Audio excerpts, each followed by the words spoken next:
തൃശൂർ വെടിക്കെട്ട് അപകടത്തിൽ ഛിന്നഭിന്നമായി പോയ 15ഓളം മനുഷ്യരുടെ ജീവന്റെ പുറത്ത് ചവിട്ടി നിന്ന് മനുഷ്യത്വരഹിതമായി പാറമേക്കാവ് ദേവസ്വം പ്രസിഡന്റ് രാജേഷ് പറഞ്ഞ വാചകമൊന്ന് കേട്ടെ.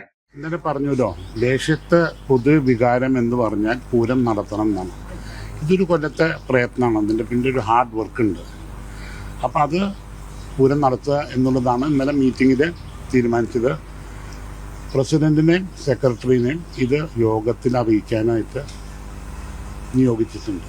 അത് ഞങ്ങളൊന്ന് അവതരിപ്പിക്കും. ഈ പാറമേക്കാവ് ഒരു തീരുമാനമെടുത്തു, തിരുവമ്പാടി സമാനമായ രീതിയിലുള്ള തീരുമാനം അവർ അറിയിച്ചിരുന്നു, സംസാരിച്ചിരുന്നു. എന്താണ് പറഞ്ഞത്? അവരിതുപോലെ തന്നെ പൂരം നടത്താനുള്ള തീരുമാനം തന്നെ. അതെ, പൂരം നടത്തണമെന്നതാണ് പൊതുവികാരം അത്രേ. എങ്ങനെ പൂരം നടത്തണമത്രേ. പൂരവുമായി ബന്ധപ്പെട്ട് പ്രവർത്തിച്ചിരുന്ന 15ഓളം മനുഷ്യരുടെ ശരീരങ്ങൾ ഛിന്നഭിന്നമായി, 20ഓളം മനുഷ്യർ ജീവച്ഛവമായി. ആ മനുഷ്യരുടെ ജീവന് പുറത്ത് ചവിട്ടി നിന്നിട്ട് പൊതുവികാരം പൂരം നടത്തണമെന്ന്. അപ്പോ എന്താണ് നമ്മൾ മനസ്സിലാക്കേണ്ടത്? ആ മരണപ്പെട്ടു പോയ ജീവച്ഛവങ്ങളായിട്ടുള്ള മനുഷ്യരുടെ ജീവന് ഒരു വിലയുമില്ല. എവിടെ? രാജേഷ് പറയുന്ന കാഴ്ചയിൽ തന്നെ ഒരു കുഞ്ഞ് അമിത്ഷായുടെ പ്രതീകമുണ്ട്. ആ മനുഷ്യൻ പറയുകയാണ് പൊതുവികാരം. ആരുടെ പൊതുവികാരം?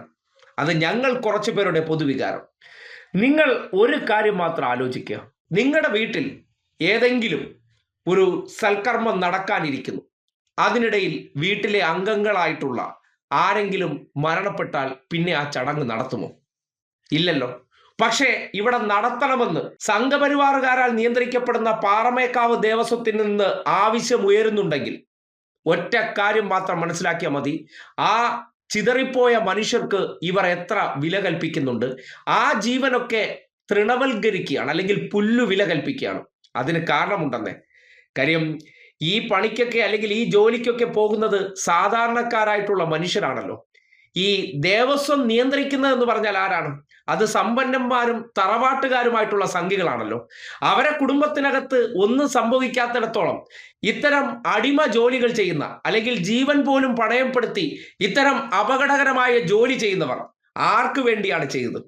ഇവരെ പോലുള്ളവരുടെ കച്ചവടത്തിന് വേണ്ടിയാണ് ചെയ്തത്.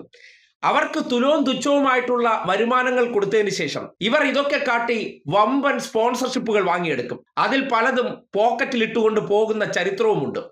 അതിന് പാറമേക്കാവ് ദേവസ്വത്തിന്റെ തന്നെ ചില കടങ്ങളെ സംബന്ധിച്ചുള്ള വിവരങ്ങൾ പുറത്തു വന്നപ്പോൾ നാട്ടിന് അറിയാവുന്ന കാര്യമാണ്. ഇങ്ങനെ സ്വന്തം പരിപാടിക്ക് വേണ്ടി പ്രവർത്തിച്ചിരുന്ന മനുഷ്യർ നാമാവശേഷമായി പോയപ്പോൾ അവരെയെല്ലാം അവഗണിച്ചുകൊണ്ട് ഒരു വർഷത്തെ വലിയ പ്രയത്നമായിട്ടുള്ള പൂരം നടത്തണമെന്ന് പറയുന്നുണ്ടെങ്കിൽ ഇവനൊക്കെ മനുഷ്യനാണോ എന്ന് ഈ നാട്ടിൽ നിന്ന് ചോദിക്കുകയാണ്. അത്തരം മനുഷ്യരുടെ വീടുകളിൽ കണ്ണീർ തളം കെട്ടി നിൽക്കുമ്പോൾ ആ കണ്ണീരിന് ഒരു വിലയും കൽപ്പിക്കാതെ അത് നടന്നേ മതിയാകുള്ളൂ എന്ന് ഞാനും അപ്പനും സുഭദ്രയും അടങ്ങുന്ന ഭരണസമിതിയുടെ പൊതുവികാരം പറഞ്ഞിട്ടുണ്ടെങ്കിൽ ഇവനെ ഒന്നും മനുഷ്യരുടെ പട്ടികയിൽപ്പെടുത്താൻ പറ്റില്ല. വിശ്വാസത്തിന്റെ പേരിൽ 35ഓളം മനുഷ്യരെ ഇവരാണ് ബലിയാടാക്കിയത്.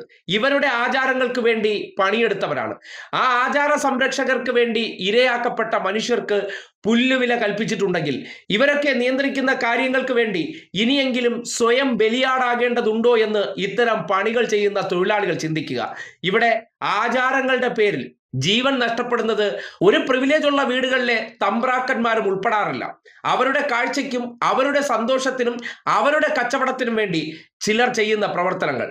അവർ ഇരയാക്കപ്പെട്ടു പോകുന്നു, അവർ ഇല്ലാതാക്കപ്പെട്ടു പോകുന്നു. പക്ഷേ അതിൽ ഒരു തരിമ്പും വേദനയില്ല എന്ന രീതിയിൽ വന്ന് ഇങ്ങനെ ഒരു പ്രതികരണം നടത്തുമ്പോൾ ഇയാളെ ഒന്നും മനുഷ്യരുടെ പട്ടികയിൽ പെടുത്താൻ പറ്റില്ല. അല്ലെങ്കിൽ ആ മനുഷ്യരുടെ ജീവന് ഒരൽപ്പം വില കൽപ്പിച്ചിരുന്നെങ്കിൽ, അവരോടുള്ള ആദരസൂചകമായി ഇത്തവണ പൂരം വേണ്ട എന്ന് വെച്ചെന്ന് പറഞ്ഞിരുന്നെങ്കിൽ അതിൽ അന്തസ്സുണ്ട്. ഇനിയെങ്കിലും നാട്ടുകാർ മനസ്സിലാക്കുക, ഇവിടെ 2 തരം ജീവനുകളുണ്ട്. പ്രിവിലേജ് ഇല്ലാത്ത മനുഷ്യരുടെ ജീവൻ ഇപ്പോൾ നഷ്ടപ്പെട്ടത് നിങ്ങൾ കണ്ടു. അവരൊക്കെ എന്തിനു വേണ്ടി കഷ്ടപ്പെട്ടോ, ജീവൻ പോലും അപകടം വെച്ച് എന്ത് തൊഴിൽ ചെയ്തോ, അവരൊക്കെ മരണപ്പെട്ടു കഴിഞ്ഞാൽ ആ ജീവനൊന്നും ഒരു വില കൽപ്പിക്കേണ്ട കാര്യമില്ല. നേരെ മറിച്ച് ഈ ദേവസ്വത്തിനകത്തിരുന്ന ആരെങ്കിലും ഒരാളുടെ ജീവനാണ് പോയിരുന്നെങ്കിൽ അതൊരു വലിയ ജീവനാണ്, വിലപ്പെട്ട ജീവനാണ്, ബഹുമാനം അർഹിക്കുന്ന ജീവനാണ്. അങ്ങനെയുള്ള ജീവനുകൾ ഇനി ഈ സമൂഹത്തിൽ വേണോ വേണ്ടയോ എന്നുള്ളതാണ്.